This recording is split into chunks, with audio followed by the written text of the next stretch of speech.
मैं नासिर हुसैन आप सबका NH अकेडमी में तहे दिल से शुक्रिया अदा करता हूं। दोस्तों, जैसे कि आप सब जानते हैं कि अगर पीटी अगर क्वालिफाई करना है, बीपीएससी का अगर पीटी क्वालिफाई करना है तो आपको साइंस, विज्ञान, हिस्ट्री, इतिहास, उसके बाद आपको करंट अफेयर्स, उसके बाद आपको बिहार स्पेशल, अगर 4 सब्जेक्ट्स को अगर आपने बेहतर ढंग से अगर आपने पढ़ लिया तो आपका पीटी आसानी से आप क्वालिफाई कर सकते हैं। तो इन्हीं 4 इंपॉर्टेंट सब्जेक्ट्स में से एक सब्जेक्ट्स की मैं बात करूंगा। एक सब्जेक्ट का नाम जिसका नाम है साइंस विज्ञान। साइंस में सबसे ज्यादा अगर किसी का बीपीएससी पीटी में अगर किसी का अगर वेटेज ज्यादा रहता है साइंस में से, उसमें से रहता है बायोलॉजी का, सबसे कम आपका केमिस्ट्री का रहता है और दोनों को मिला करके थोड़ा बहुत किसका रहता है, फिजिक्स का रहता है। तो आज हम लोग समझने की जो कोशिश करेंगे वो रहेगा कि बायोलॉजी, साइंस में तो बायोलॉजी का मोस्ट इंपॉर्टेंट सेक्शन को देखने की कोशिश करेंगे। जीव विज्ञान के जो अति महत्वपूर्ण भाग है उसको देखने की कोशिश करेंगे, जिससे कि हर बार बीपीएससी पीटी में सवाल आपका पूछा ही जाता है। अगर आपने जिन सेक्शंस को अगर मैं बताऊं, अगर आपने उसे कर लिया तो आप इतना समझ लीजिए कि आपका बायोलॉजी में बिल्कुल आप क्या हो जाएंगे, बिल्कुल एकदम आपको इतना अच्छा हो जाएंगे कि आप आसानी से बायोलॉजी का जो क्वेश्चंस है उसे आप सॉल्व कर सकते हैं। तो सबसे पहले हम लोग देखने की कोशिश करेंगे कि इसमें कि बायोलॉजी का मोस्ट इंपॉर्टेंट सेक्शन, अगर मैं सबसे ज्यादा अगर मैं सेक्शन की अगर मैं बात करूं जो कि बायोलॉजी में सबसे इंपॉर्टेंट है, जो कि हर बार सवाल पूछा ही जाता है, वो है कोशिका सेल। कोशिका की अगर मैं बात करूं तो कोशिका क्या पूरा जो पार्ट है, स्ट्रक्चर है सेल का, उसको हमें पढ़ना पड़ता है। उसमें अगर मोस्ट इंपॉर्टेंट अगर हम देखें तो सबसे पहले हमें देखना पड़ेगा कि सेल 2 टाइप का होता है। पहला होता है जंतु कोशिका जिसे हम बोलते हैं एनिमल सेल, और दूसरा होता है पादप कोशिका जिसे हम बोलते हैं प्लांट सेल। इनसे सवाल आपसे पूछा जाता है। उसके बाद अगर सेकंड इंपॉर्टेंट अगर टॉपिक की अगर मैं बात करूं वो रहेगा आपका उत्तक या फिर टिश्यू रहेगा। टिश्यू भी आपका दो तरह का रहेगा। एक रहेगा आपका जंतु उत्तक जिसे हम एनिमल टिश्यू बोलते हैं, दूसरा आपका जो है पादप उत्तक जिसे हम प्लांट टिश्यू बोलते हैं। फिर इसके अंदर भी पार्ट्स रहेगा, ताकि कि देखिए इसके अंदर का जो रहेगा इसके, क्योंकि एनिमल टिश्यू भी कई तरह का होता है, ये छोटे छोटे टॉपिक्स हैं जो कि आसानी से आप कर सकते हैं। बिल्कुल देखिए पहला क्या है, ये वाला और ये टिश्यू, ये आपका बिल्कुल आपका कौन सा 9th क्लास का है। डाइजेस्टिव सिस्टम ये वाला आपका रेस्पिरेटरी सिस्टम, इसके बाद आपका पाचन तंत्र, ये सब आपका 10th का है। कौन कौन से क्लास से आपको मैं बता दूंगा। उसके बाद इंपॉर्टेंट में से आ जाता है पाचन तंत्र में, जिसे हम बोलते हैं डाइजेस्टिव सिस्टम। डाइजेस्टिव सिस्टम अगर किसी का खराब हो गया तो एक रूम का बैठे बैठे जानते हैं कि माहौल कितना खराब हो जाता है। डाइजेस्टिव सिस्टम ये बहुत इंपॉर्टेंट है। इनमें कौन कौन सारे फैक्टर्स हैं, इनमें कौन कौन से टर्म्स हैं जो कि डायरेक्ट सवाल पूछता है। इस बात को याद रखिएगा कि बीपीएससी पीटी में सवाल बिल्कुल डायरेक्ट पूछा जाता है, उसमें कोई थ्योरीज का काम नहीं होता है। बिल्कुल आपका परफेक्ट जो आपका एमसीक्यूज बन सकता है डायरेक्टली, वही सवाल इससे बनता है। उसके बाद आ जाते हैं हम लोग सब श्वसन तंत्र में आता है रेस्पिरेटरी सिस्टम।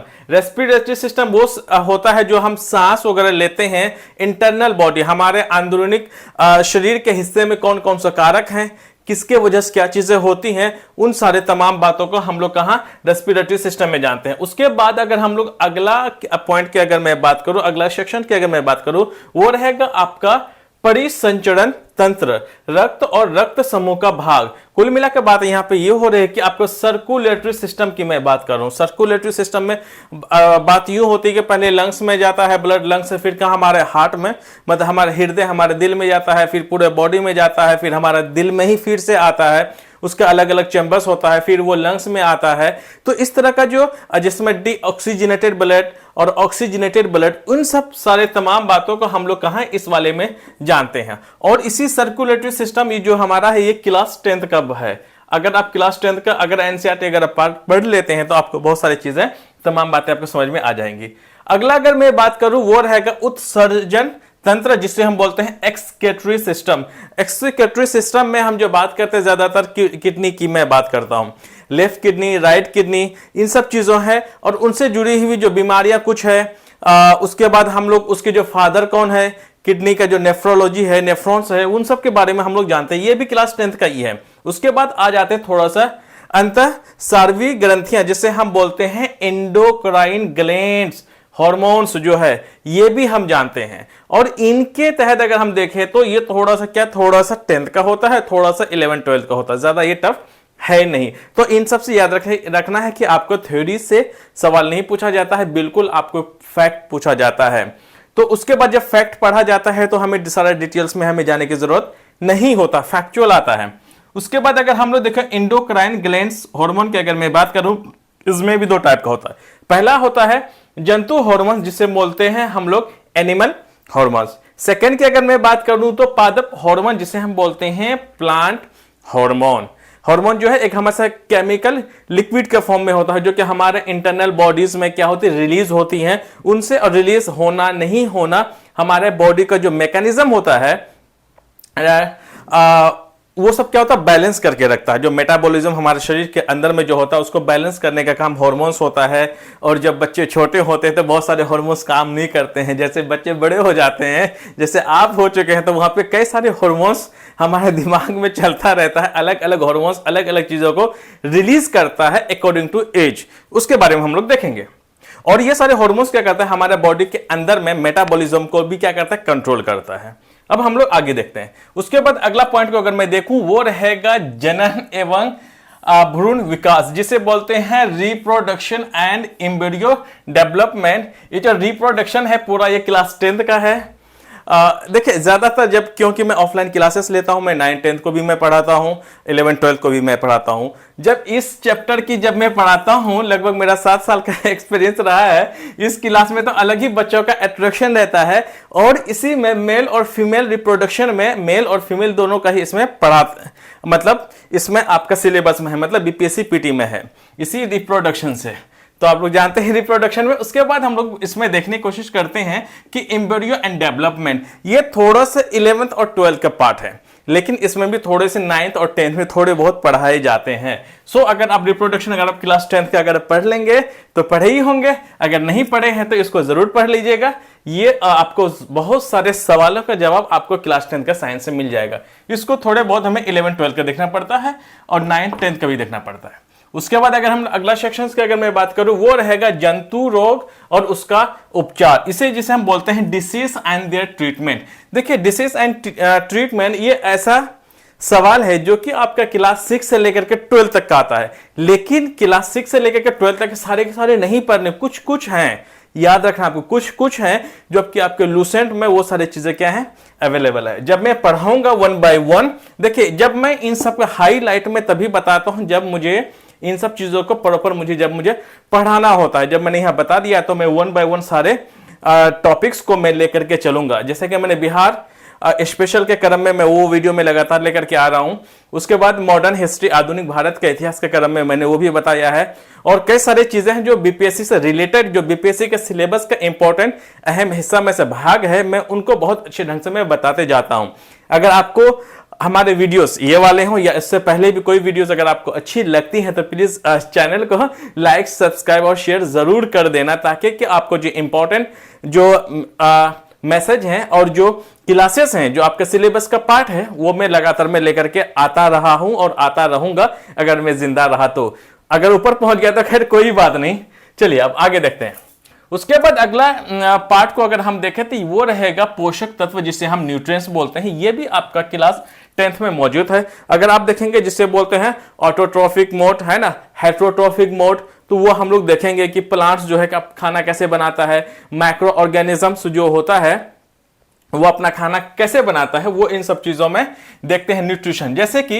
और उसमें हम लोग देखते हैं इसी में पोषक तत्व के अंदर में अगर हम देखें तो पहले हम पढ़ेंगे विटामिन और उसके रासायनिक नाम के बारे में बोलेंगे, और उन सारे विटामिन कमी की वजह से होने वाली बीमारियां कौन कौन सी होती है इसको भी देखना जरूरी है। Vitamins, their scientific name and disease due to deficiency, मतलब कि इन सारे तत्वों की अगर हमारे शरीर के अंदर में अगर कम हो जाए, सिर्फ इंसान का नहीं, जानवर का भी और एनिमल्स का भी और प्लांट्स का भी, पौधों को भी अगर अंदर में अगर कोई न्यूट्रिशन अगर कमी हो जाए तो कौन कौन सी बीमारी होती है, इसको हम लोग देखते हैं।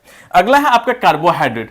कार्बोहाइड्रेट से के बारे में रिलेटेड पढ़ेंगे, जैसे कि चावल में कार्बोहाइड्रेट्स भरा हुआ है ना, आपको रोटी में भरा हुआ है, भात में भरा हुआ है, तो उन सब चीजों को हम लोग देखेंगे। उसके बाद है वसा। वसा के अंदर में हम लोग देखेंगे फैट्स के बारे में, उसके जो रिलेटेड जो भी सवाल बीपीएससी में पूछा जाता है हम लोग इसमें देखेंगे।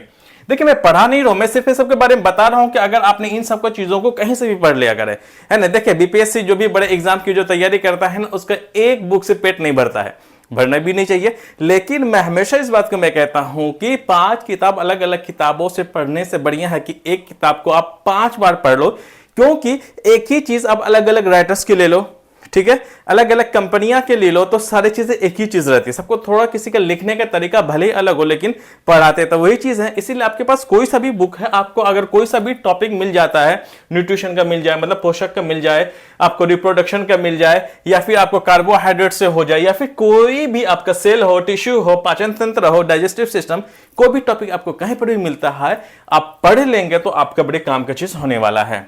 उसके बाद अगला पॉइंट को अगर हम लोग देखें तो कुछ बीमारियां तथा रेडियो सक्रिय तत्व से होने वाले इलाज के बारे में बोला है।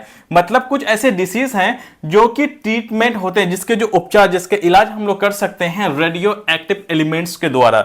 आ रही बात समझ में, यह भी इंपॉर्टेंट है। उसके बाद जो आपका अगला पॉइंट को अगर हम लोग देखें तो ये भी 2 अहम पार्ट है। ये पहला है यंत्र और बीमारियां की पहचान, इंस्ट्रूमेंट एंड आइडेंटिफिकेशन डिसीज। कौन ऐसी बीमारी को हम लोग कौन सा इंस्ट्रूमेंट या फिर यंत्र के द्वारा हम उसे फाइंड आउट, हम उसे पता लगा सकते हैं कि किसको कौन सी बीमारी है या नहीं। उसके बाद और लास्ट को अगर हम लोग देखें तो जीव विज्ञान की कुछ शाखाएं हैं। क्या है? Some branches of the biology. Biology का कुछ आपका ब्रांचेस हैं जो कि सवाल हर बार इसमें 1 या 2 तो पूछा ही जाता है। एग्जाम्पल के तौर पर अगर मैं बोलूं, जैसे कि अगर हम लोग बोलूं कि एपीकल्चर। एपीकल्चर क्या होता है? एपीकल्चर का मतलब होता है कि जब हनी बीज को, मधुमक्खी को जब पालतू या पाला जाता है या फिर रियरिंग की जाती है तो हमें क्या मिलता है? उसे घी नहीं रे बाबा। जब हम लोग मधुमक्खी को रियरिंग करते हैं या फिर उसको पालते हैं तो हमें क्या मिलती है? हमें शहद मिलती है। तो उसीलिए उसी तरह का हो गया। तो स्टडी ऑफ किसका बोलेंगे हम लोग? रियरिंग ऑफ किसका? हनी बीज फॉर हनी। आ रही बात समझ में? तो उसी को हम लोग क्या बोलते हैं? एपीकल्चर बोलते हैं। अगला अगर हम लोग देखो तो माइकोलॉजी। माइकोलॉजी क्या होता है? Study of fungus. फंगस का जो स्टडी करते हैं हम लोग उसको माइकोलॉजी बोलते हैं। इस तरह का सवाल जो है आपको यहां पर ऐसे टॉपिक पे आपको पढ़ना होता है, पूछा जाता है। इसीलिए गाइस देखो मैंने बताया तो इसको प्रॉपर ढंग से आप पढ़ो, क्योंकि जैसे मैंने बताया कि हिस्ट्री, आपका साइंस, बिहार स्पेशल और करंट अफेयर्स, अगर आपने ये 4 सब्जेक्ट्स को अगर बेहतर ढंग से अगर आपने पढ़ लिया तो आपका पीटी आसानी से आप क्वालिफाई कर सकते हैं। बट शर्त है कि जो आप पढ़े हैं बेहतर से पढ़े। ऐसा नहीं होता, आपको होमवर्क नहीं करना है, आपको अंडरस्टैंड करनी है, आपकी जिम्मेदारी को समझना है कि हमें इन सब चीजों को बेहतर ढंग से पढ़ना है, होमवर्क नहीं करना है। होमवर्क बच्चा क्या करते हैं? बस जो चीजों को नोट डाउन कर लेते हैं, कोचिंग से आ जाते हैं, उसको लगता है कि हमारी पढ़ाई हो गई। नहीं, पढ़ाई आपका तब तक नहीं हुई जब तक वो चीजें आपके दिमाग में नहीं गई होगी। जिस दिन आपके दिमाग में वो सारी बातें चले गई, जो आपके जहन में आ गया, समझ लो कि असली पढ़ाई आपको उस दिन हुआ होगा। सो गाइज अगर आपको ये वीडियो अच्छी लगती है तो प्लीज इसे लाइक, शेयर और सब्सक्राइब करना बिल्कुल भी ना भूलें। So guys thank you very much.